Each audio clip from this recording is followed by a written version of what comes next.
shall we get on to some gaming news? Yeah, because there's a lot of that. Should we start off with some good old Nintendo Direct? Let's keep with that Switch news. So Bravely Default 2 coming out this week. You might have seen that it made an appearance on the Nintendo Direct as a little reminder. The first big Nintendo Direct in nearly 2 years, 18 months. Yeah, this was the first they've been having small little showcases for individual games here and there, but a proper hour-long Direct hasn't happened since E3 2019. So it's wild that it's taken this long, but we got one, and it was fun. It was a Direct. Yeah, it was fun. Again, I'm mostly disappointed because they didn't touch on a lot of the big games that they've already announced. People have been waiting years for updates on games like Silksong and Bayonetta 3 and Metroid Prime 4 and Breath of the Wild 2. Even Breath of the Wild, yeah. And Breath of the Wild at least was mentioned. Like Onuma was like, hey, I'm pretty sure you're wondering what's happening there. We'll have more news later this year. It's like... right out the gates. You could almost, if you just listened carefully, you could hear a collective sobbing of Nintendo fans. When you could hear that sigh globally. You probably are expecting a Breath of the Wild 2 update. Unfortunately, you have nothing more to reveal at this stage. Everyone's just like, but this is what we waited for. Yeah, this is literally... This is the end of the second last thing before the end of the Direct. But let's go to the top. Nintendo out here trolling, not Nintendo, the Smash team trolling It was so everyone. funny. It really looked like they were making some new Xenoblade content, and then out of nowhere, it's like, I've been asked to join the fight, and it's like, oh god. It's just like, look, I don't mind Smash. Smash is a real big lineup of characters, but it's always amazing how the last few times have felt like it seems like it's teasing some bigger project. Like, wow, I can't believe Nintendo. Even the ARMS one, for example, people are like, wow, maybe ARMS is getting a sequel or new content. It's like, no, ARMS is just coming to Smash. Like, hey, that's cool. This was 100%. Wow, people who played Xenoblade Chronicles 2 probably like, oh my god, my favorite game, getting more content. And the build-up was long, hey? It was 2 minutes before they finally were like, they do these full-on cutscenes. It was... The dedication to the bit is amazing. So it's incredible. Yeah, it's Xenoblade Chronicle 2's Pyre, and I think it's another character. I think you can switch between them at any time. As Mithra? Yeah. Maybe. I've never played Xenoblade Chronicles, so... I played Xenoblade 1. Good time. Xenoblade 2, just have not played. So yeah, they're coming to Smash. Fall Guys coming to Nintendo Switch. It blows my mind because I just forget that Fall Guys is a PC and PS only affair at the moment. I saw this and I was like, oh right, it's actually not on Nintendo Switch. And it's not even on Xbox. It's coming to Xbox too. They revealed soon after the show that Fall Guys is also coming to Xbox in summer. Man, this screenshot really shows you how terrible the borders on the Switch are. It's like, all right, the screen is actually quite small. It's on so this teeny thing. tiny. Oh my goodness. My goodness. There was a lot of stuff shown there that I was like, okay. The Outer Wilds. It's actually not the Outer Wilds. It's just Outer Wilds. But Outer anyway, Wilds. Is coming to Switch. That's not the RPG from Obsidian. Outer Wilds is the time looping exploration game from Mobius Games. Yeah. Which I still need to get to. 2019's best game that not as many people played. It's seriously incredible. I need to play it. I would advise not watching that trailer because they spoil so much in that trailer. Can I tell you that I watched that trailer and I saw your tweets about it. I don't remember much from that trailer. Good. Because holy shit, they really just spoil the overall premise of that game, which is part of the fun in just exploring. Wow. Do not watch that trailer if you are interested in this game. You must also remember that actually a lot of trailers do spoil a lot of content, but it might mean nothing to you out of context. No, but the thing was the voiceover from the Nintendo person, where he was explaining the mechanics. Oh no! Okay. A lot of the mechanics he was explaining were things that you are meant to discover on your own. Okay. Well, good thing I wasn't watching with sound at that point in the Direct. Yeah. It's it wasn't the visuals, it was what he was saying over the visuals. I was like, good lord, stop, man. My goodness. Samurai Warriors 5. Cool. Another There's 5 of them. game. Did not know that. What more can we say? It's in the name there, okay? It's another one. You get a Famicom Detective Club stories. Cool. Again, no idea. Legend of Mana, which is cool. I guess it's a remake I've never played Legend of Mana, but people always get so excited about it. Yeah. So that's cool. That's the enhanced version is coming to the Switch. Cool. Monster Hey, Hunter Rise Mario got a new Golf. trailer, but Mario Golf. I mean, it was bound to happen, right? Alessandra's doing a lot of dance here. Listen, I love video game golf games. I don't know why, but especially like arcadey ones, they're so much fun. Like Everybody's Golf, so much fun. Real good, yeah. And I really liked Mario Tennis Aces. Was it Aces? Yeah. I loved it. Like, again, sport games that are more arcadey, super fun. Good fun, yeah. So I am stoked for this. Like, super. It looks so weird, though, at some points. Like, you can sprint across the golf course and stuff like that. That's a game mode, I think, where, I suppose, is it just called Rush? The game mode where the whole premise is you just have to get your ball into the hole as quickly as you can. So you literally hit the ball and you sprint across the course to get to it. Oh, so it doesn't matter how many hits you have. It's just I don't know. Get to the hole first. I have to believe that that's taken into account. But what looks cool is that you get power-ups that, speed you up or that you can use to slow down your opponents. It seems like a fun side distraction from, the real meat of the game, which is some good old golf. Oh, it's just, like I said, arcade sports games, they get the parts of the sport that are the most fun and like accentuate them and like dial down the downtime on them. So like golf is so much downtime and it's so technical and it's so boring and but video game golf it's where mini it's golf, at. very fun. Very, very fun. I do like seeing Toad in some golf uniform. He actually looks amazing. Smart. Yeah.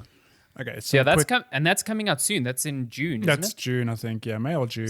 June 25th. Sweet. I'm excited for that. Okay, we're gonna rattle off some quick announcements. Capcom Arcade Stadium. No idea what that is.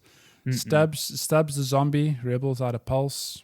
Apparently, this is an old Xbox game, which cool. Which is now owned by Embracer. That's why it's just being revived. Just being thrown there. Tales from the Borderlands. Did you ever play Tales from the Borderlands? You know what? I didn't. And I've always heard that it's really good.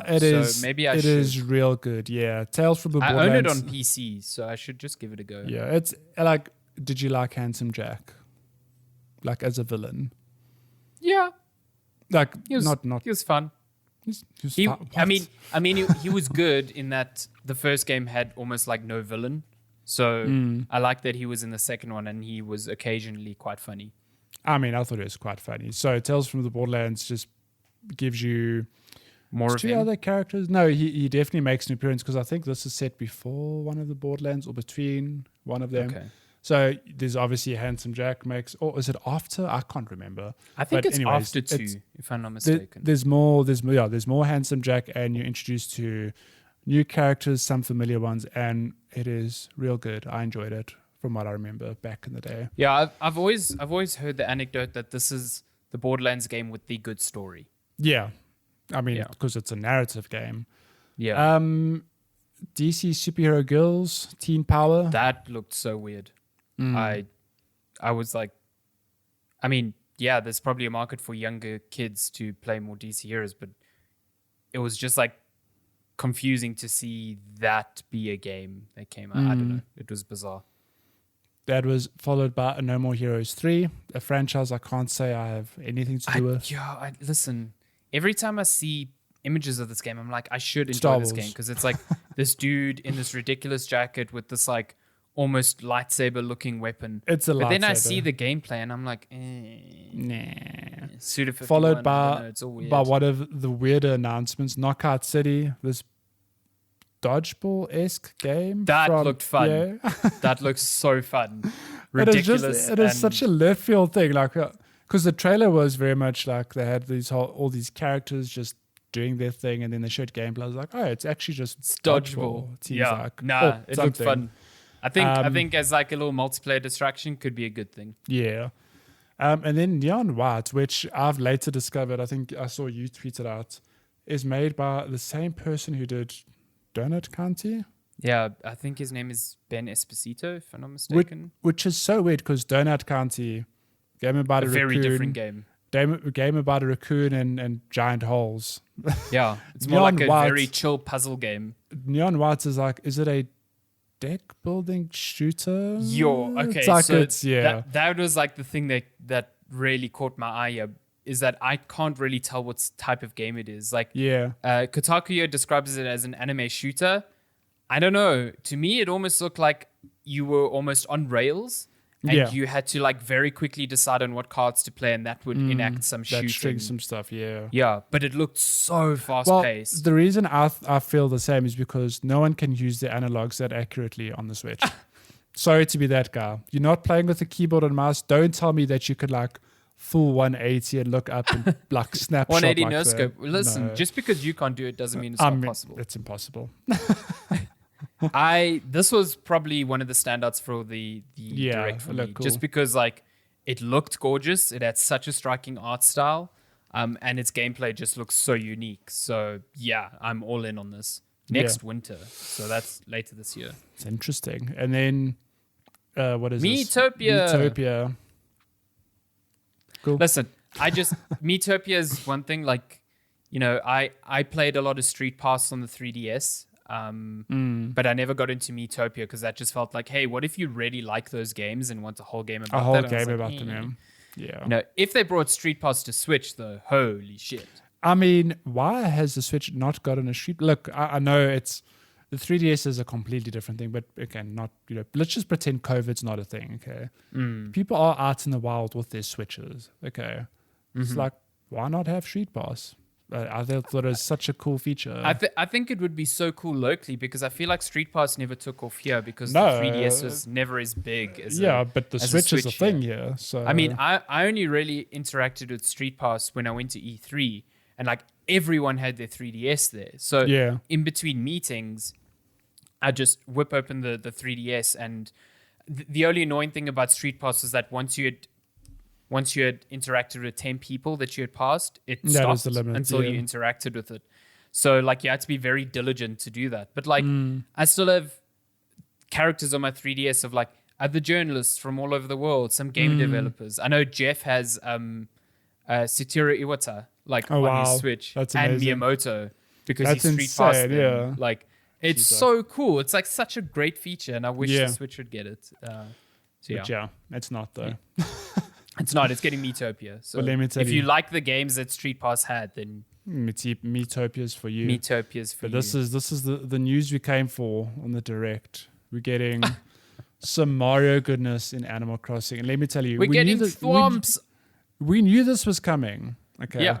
Yeah, they teased it. Yeah, I was not prepared to see a villager with a little Luigi hat and mustache in the overalls. It's so cute. And I'm like, I must have that. That is and a Waluigi. Look at that. Waluigi. All these. Well, is that Wario in the corner there? But I think Wario. Yeah. But I think there is Waluigi as well, and all these really just neat Mario items, including thwomps, coins, and pipes that you can use to fast travel across your island. Yes, so that is the most interesting part to me, because that, outside of just being a Mario thing, is like, if amazing. I just want to get from one corner to the other, I'm just gonna, pop in a pipe and then awesome. you're there, you know.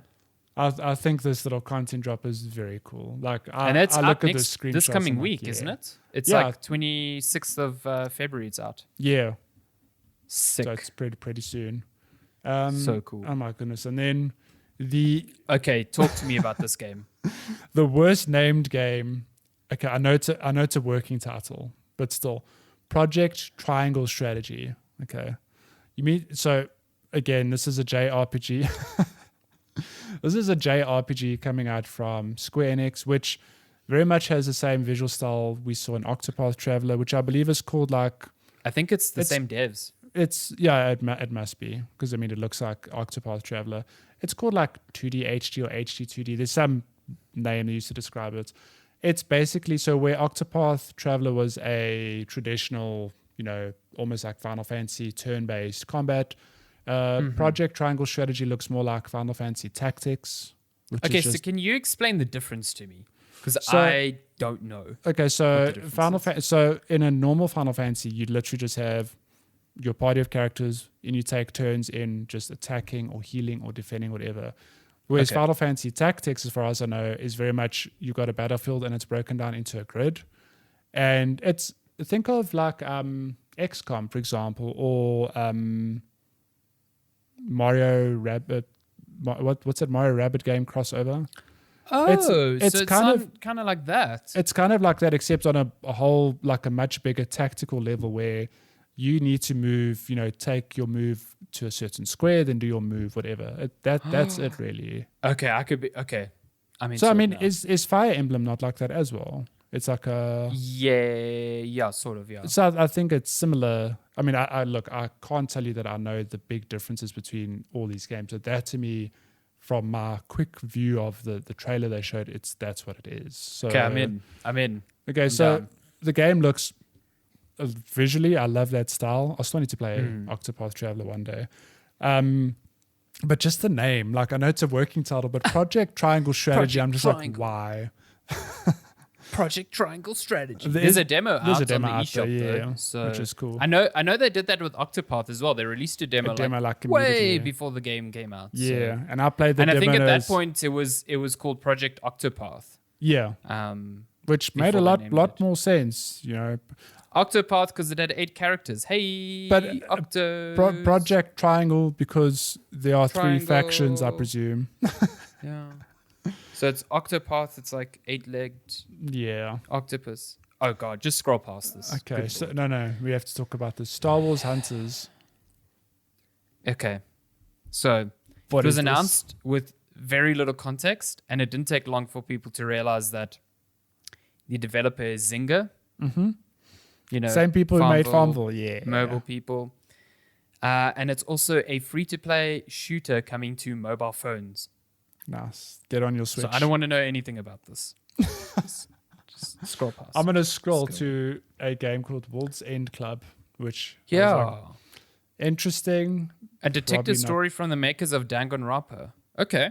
Okay, cool. I've bought Danganronpa 1 and 2, I think, because my reviews editor at GameSpot, Callie Plaggy, she loves Danganronpa and talks about how incredible it is all the time. And it seems like something I'd enjoy because it's sort of like a mix between a murder mystery visual novel and an adventure game. yeah. So I need to get to that. So yeah, I don't know. sometime. The Switch is Ninja getting a Ninja Gaiden. Gaiden trilogy. Cool. I have zero inclination to play any of those games. I just know that they are brutally difficult, and Yeah. no, I'm Nah. okay. Hyrule Warriors is getting an expansion pass. Mm. Cool. Still have Throughout not it's got like 3 waves of new content coming. Yeah. Have not played the game yet, but cool. But now this is where I can't remember his name off the top of my head, but the dude who Enuma. Breath of the Wild man Mhm. appears on stage. Everyone goes, "Oh my god, we're finally getting, if not a release date, at least some kind of gameplay showcase." And he says, like we said earlier, I'd write, sorry fam, no Breath of the Wild news, but we've got another Zelda for you to play, and it is Skyward Sword getting a The one Switch that I would port. have never guessed. I mean, Because- look, yeah, It's the 35th anniversary of Zelda, so like I think everyone was expecting, okay, they're going to do something similar to the Mario package, you know. And or even if they didn't do that, I'm pretty sure everyone expected Wind Waker to be the thing that was ported. Skyward Sword. When is the actual 35th anniversary? It's this year. No, but I Sometime. mean, is it like March, April? Oh, I don't May, know. June? I Because don't know. I think that it's big enough that they'll do a mini direct, maybe, or it will appear at some Probably. other stage. I but- would be shocked if Wind Waker and Twilight Princess don't get ported to Switch. But I mean- I'm sure they did. Look, I can't say I've played Skyward Sword, but from what I know, it's like one of the least popular Zeldas in the whole franchise. Yeah. So people were like, It's the most divisive, for sure. Yeah, that's There's it, people yeah. There are that people that who love it defend it, and- and then there's yeah. people who say it's like the worst Zelda. Yeah. So so that's coming. I just know that it was the one that was like big on the Wii because it forced the use of motion controls. yeah. There was no other way to play it on the Wii. Yeah. But they have changed it on the Switch where they've mapped motion controls to the right stick if you don't want to use motion controls. Which, let's be honest, they could have 100% done, I'm pretty sure, on the Wii. Yeah. Probably. But it's weird because the whole game is designed around that. So your combat is designed with the idea that people are using motions. So yeah. Look, I'm keen to give it a try. I mean, yeah. I'm always down to play a new Zelda, but yeah. Yeah, and my thing is that, like, Zelda games, even if they are bad, Zelda games are way better than many other games, like, in a lot of ways. True. That's true.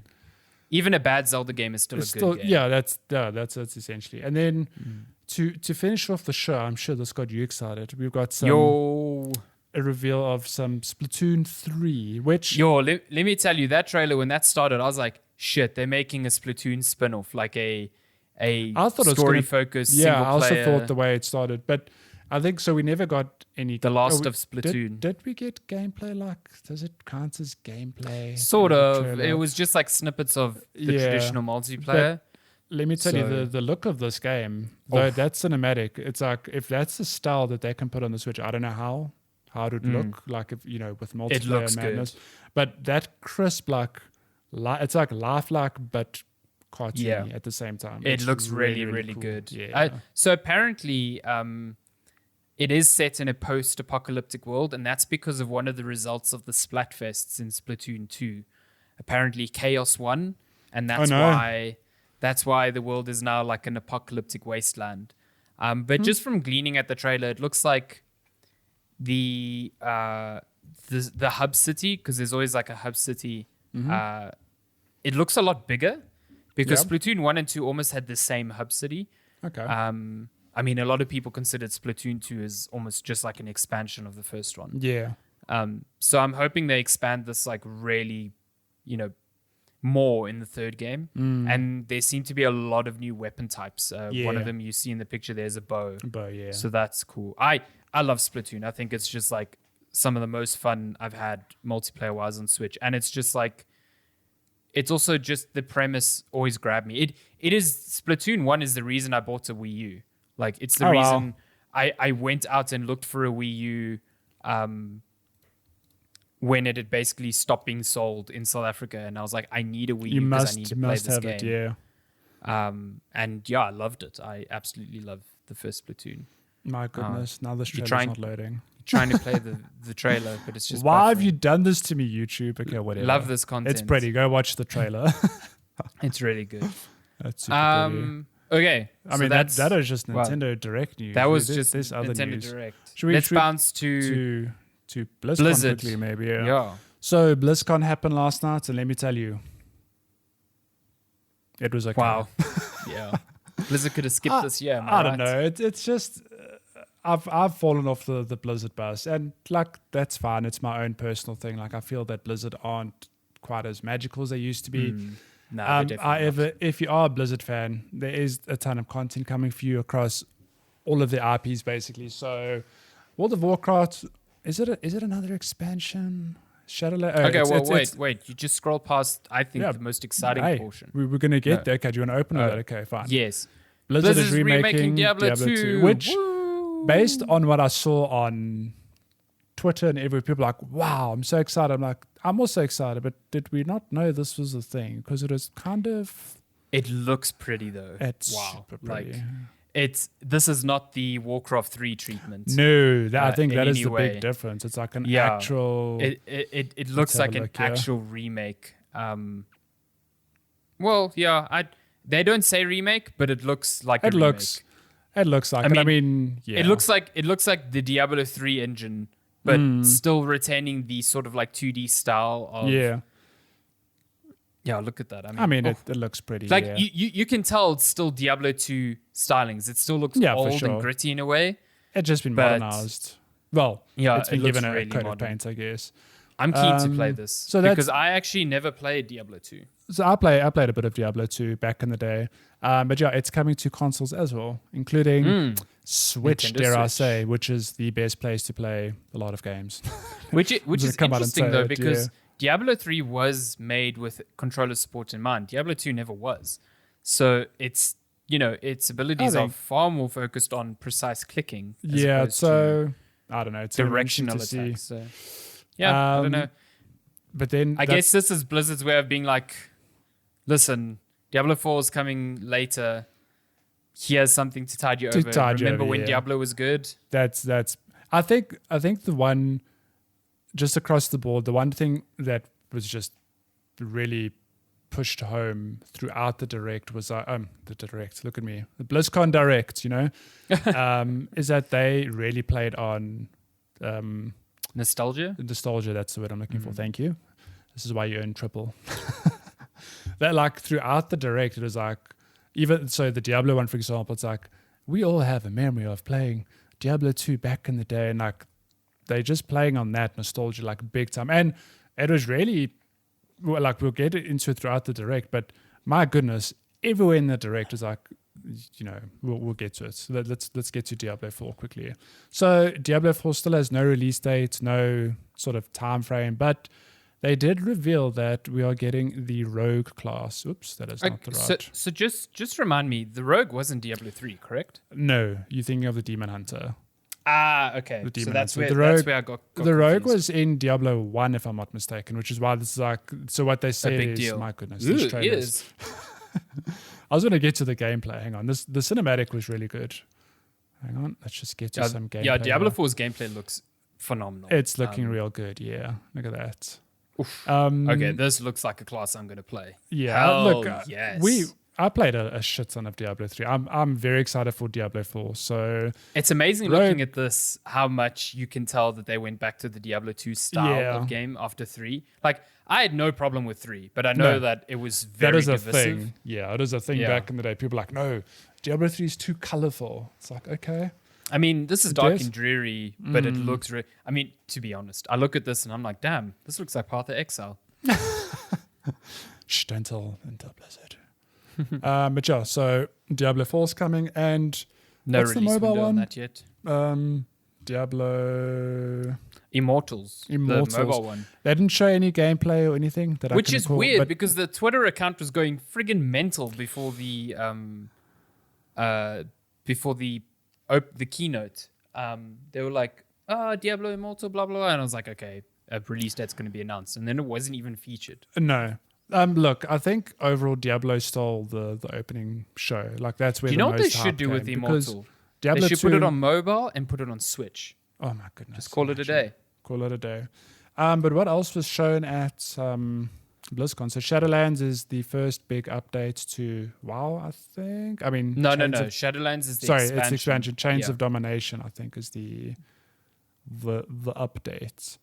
Chains of Domination. This blew my mind. Okay, so we all know that you get vanilla WoW in the form of WoW Classic because there was a percentage of players that thought, you know what, we don't like where WoW has gone. We just want the old-fashioned first-year World of Warcraft experience. Okay, We just want that original good. which is cool, whatever. Now they it's like there's a parallel timeline running alongside the existing timeline because the Burning Crusade, which was the first expansion for WoW, if I'm not mistaken, is now coming to WoW Classic, which means that in 10 years' time, we will get, or 15 years, however long WoW's been around for, we will get the Burning Legion for WoW Classic, by which point there'll be WoW Classic, which will be the first one reimagined for those fans who want, you know what I'm getting at. It's just like, I just don't. I also don't get so it. interesting. We were chatting about it before the show, and I just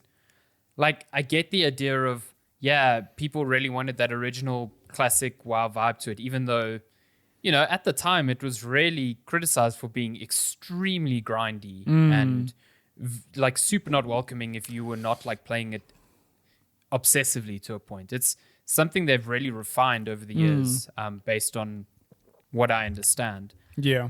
So, but if you want the old experience, if you want to go to classic, cool. But man, they were really investing a lot of time into just making like you said, a whole parallel branch of WoW for people who really like the classic vibes. And I just don't get it. I don't get it. Yeah. It feels like you're butchering your own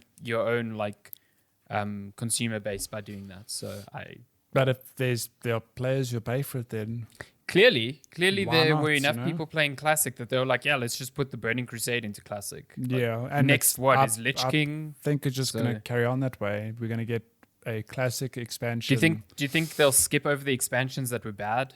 I don't know. Like, I don't know. That's why I say it's I weird. just There's don't like get this it. parallel universe running simultaneously.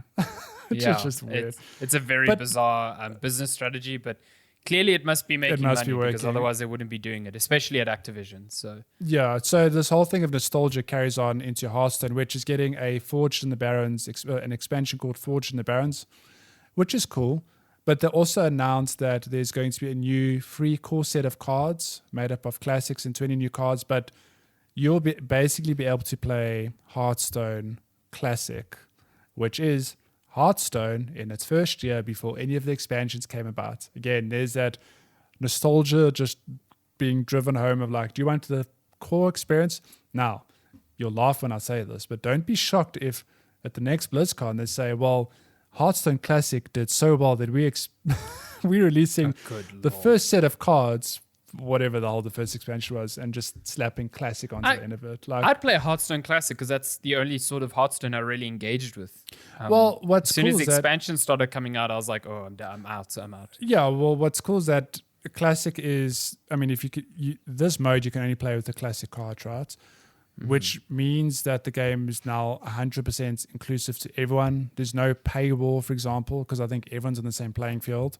So from that point of view, very cool. But It's kind of how it launched, yeah. yeah, but I don't know. It's just, I don't know. Sometimes I'm like, nostalgia is a good thing, but with Hearthstone, I'm like, Hearthstone's old now, but it's like, it's not Diablo 2 old, where it's like or like World of Warcraft old, where it's like, this game is 15 years old. You want to relive the glory days. It's like, no, Hearthstone's like 5 years old. Yeah. Leave it alone for now. I Carry on remember with- playing it in Varsity on my phone. It was Yeah. a great time. I don't know. And then again with the nostalgia, the Blizzard Arcade Collection, which is their it's like what the Lost Vikings, there's some racing game, and I've never played any of these games. and then Blackthorn. Never played any of them. If you want to, you can play the Blizzard Arcade Collection. I'm good. This is my favorite wrap up on Kotaku. Then it says Metallica played a song. It was fun. And on And Twitch, it had to be overlaid with other music because Twitch's own DMCA system was going to flag Twitch's own stream of BlizzCon. What a fucking mess. Weird. And then Overwatch 2, just not at all present in the opening. It was there on a show. panel afterwards where they showed off 2 new maps. One was in New York or something like that. Apparently the panel very good. So I'm like, Yeah, why but did I you wouldn't- not show us anything in the? I don't know. So whatever. Overwatch 2 did have some news. You can go catch up on that. So I can't tell you what it is off the top of my head because I just yeah. That's it. That's BlizzCon. Shall we fly through some other quick news? Yeah, let's fly through some other things. Someone about- beat Hades using a pomegranate. I mean, I haven't If- even beat if Hades this- 10 times yet. And I mean, there's fools this out here is- using fruit. I love how they've just tied it thematically to the game. You know, It's true. I mean, your pomegranates are used as your upgrades. Well, it upgrades your existing abilities, isn't it? yeah. Yeah. It upgrades your existing abilities. That's correct. So It's as amazing. far as I can see, the Twitter user here, Rudeism, he basically just made a custom controller, put a bunch of like, copper feeds into This different is pieces of just- a pomegranate that then went into like a sort of Arduino, it looks like, and then to a keyboard, and then just smashed in this pomegranate to beat. You guys have to you look tap at the video. pieces to move and attack, but left him without a way to aim. You don't need to aim. That's fine. Oh, my my God. goodness. That is incredible. It's actually, the fact that this exists. So what we said also before we started recording that, I think somebody's beaten, it is either Bloodborne or Dark Souls, one of those hard games with banana Yeah. controllers. Okay, cool. I'm cool that it's possible. I do love the subhead on Eurogamer here, written by Emma Kent. It says someone beat Hades using a pomegranate, and the subhead is Seed Run. That's Genius. I love It's it. too good. Let's bounce to The Mortal Kombat movie, not gaming news, but Hell still yes. technically Holy gaming shit. news. Let me just hit play on this thing. This trailer looks way better than it has any right to. I mean, it's, so we knew it was happening, and we knew it was like actually being taken seriously. But even this trailer, I was just like, damn. This damn. Okay, so Jax loses his arms there. We've got some random new dude called Cole, because there's a random new character called Cole who's got the dragon tattoo. Oh, is it like Shao Kahn's symbol, isn't it? Yeah, it's like the Mortal Kombat symbol logo. Guess. Yeah. So he's got it on his chest. He's like, no, it's a birthmark. It's like, no, my dude. Bruh. If you're born with that and you look in the mirror and you think that's a birthmark, you've got another thing coming. That is a very specific birthmark. But extremely. Interesting. So it's basically, I mean, it looks like, obviously like an origin story. You see Scorpion here before he's Scorpion. Yeah. Possibly like defending his village before he gets killed and turns into the like spoilers underworld demon. But then you've got like the Fighters of Earth. You've got not Cassie Cage, Sonya Blade, Kano, Liu Kang, Jax, Raiden, Kung Lao. All of them, defending Earthrealm in Mortal Kombat. And you've got Sub-Zero, Scorpion. There's glimpses of Lizard. There's Shang Tsung, Reptile, Melina. There's a lot of characters in this movie, and I'm like stoked for it. My goodness! Like the thing that really impressed me was just that the Scorpion and Sub-Zero fights at the end. My God, like when Sub-Zero like freezes Scorpion's blood in midair and turns it into a dagger. I was like, okay, I'm super into this movie. Looks good. Oh. It looks really good. It looks like it's getting these sort of budget it kind of deserves in a way. Some of the CG still looks kind of weird, but it still looks fun. Look, and it ends with the typical Scorpion get over here. So of course, Shocker. They know what they're doing. Yeah. Oops. Oh my God. Getting the transitions wrong here. Yeah, we were busy singing that, off recording. Viking survival game Valheim, which you mentioned earlier. Why is this page not loading? There we go. Continues to smell super well. Week. I think when we mentioned it last week, it had sold 1 million copies.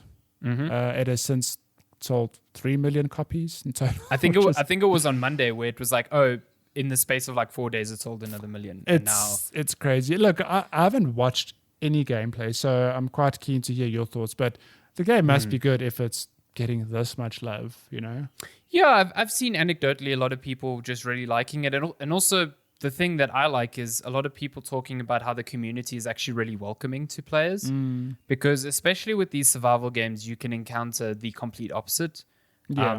Take Rust, for example, which is built on this idea of being an asshole to each other. So, of course, it attracts the worst types of people. In some instances, if you're playing Rust with close friends and you're having a good time, I think it's a very different experience. So. But, so Valheim, I'm going to check it out this weekend. I'm trying to get Maddie to check it out with me, but who knows if he will. We'll see. Yeah. Cowardice. For whatever, man. Whatever. I'm keen to play it. It's $130 on Steam as well. So it's it's really super cheap. Good Lord. Yeah. Okay, this you'll have to tell me about, but Street Fighter. Oh my goodness! Also appears in Fortnite continues to be the Ready Player One of video games. So now there was a teaser that leaked yesterday, and now it's full on in the game. Chun-Li and Ryu are coming to Fortnite. So you'll get to see Ryu shoot someone with a gun. I don't know. Maybe all his attacks will be Hadoukens. You never know. You never know. I think it's amazing that Fortnite just has this ability to bring in any franchise. Doesn't matter what the hell it is. There's a market for it, It's quite unbelievable, and Epic are just here raking in all the big bucks, because I presume that, I don't know how it works. Do they approach Capcom, or does Capcom approach them? Or is it a mutual thing? At this point, I don't know who approaches who's getting the most benefit. I have to believe that whoever approaches Fortnite is getting the benefit, because Fortnite is just... it's like free marketing. It's free marketing. So if you put Ken or Chun-Li or Kratos or any bloody character, the Mandalorian, like, oh my God, there was Kratos in Fortnite. I forgot about that. It's crazy. It's we had crazy Master stuff. Chief in Fortnite. Yeah, we had the Mandalorian. It's crazy, man. Jesus, my goodness. Yeah, and I think the last little bit of news, Xbox has unveiled Microsoft has unveiled a new Xbox wireless headset for £90 / I think it's $120. No, it's just $100. Oh, is it $100? Okay. Yeah. Oh, $99. Okay. I think yeah. this product is really good because it's priced perfectly. I think $100 for a headset that can be used on your Xbox and PC is great. So it uses Microsoft's proprietary wireless connection, so you can connect it to a console just like a controller would for low latency. And if you have that Microsoft wireless dongle for PC, you can connect it using that. But it's also got Bluetooth support, so you can connect it to your PC using Bluetooth. But then obviously when you're playing games, that becomes a bit of an issue because of the latency. A bit of latency. You know, it's very different to a controller. Audio is, but it's got spatial audio. It's got like a dial on the side that, adjusts your in-game and party chat. The thing that I like is you can tuck away the microphone when it's not being used, and it just looks super comfortable. It looks really nice, yeah. Like the ear cups look nice and big and very plushy, so it looks like a very premium product for $100. Yeah. I thought the price was very, very competitive. Yeah, it's cheaper than PlayStation 5's Pulse headset, or what's it called? The PlayStation 5. It's not the. God. It's just the. It's not Platinum. Pulse. No, maybe it's just PS5 headset. I don't know. It's a bit cheaper. Yeah.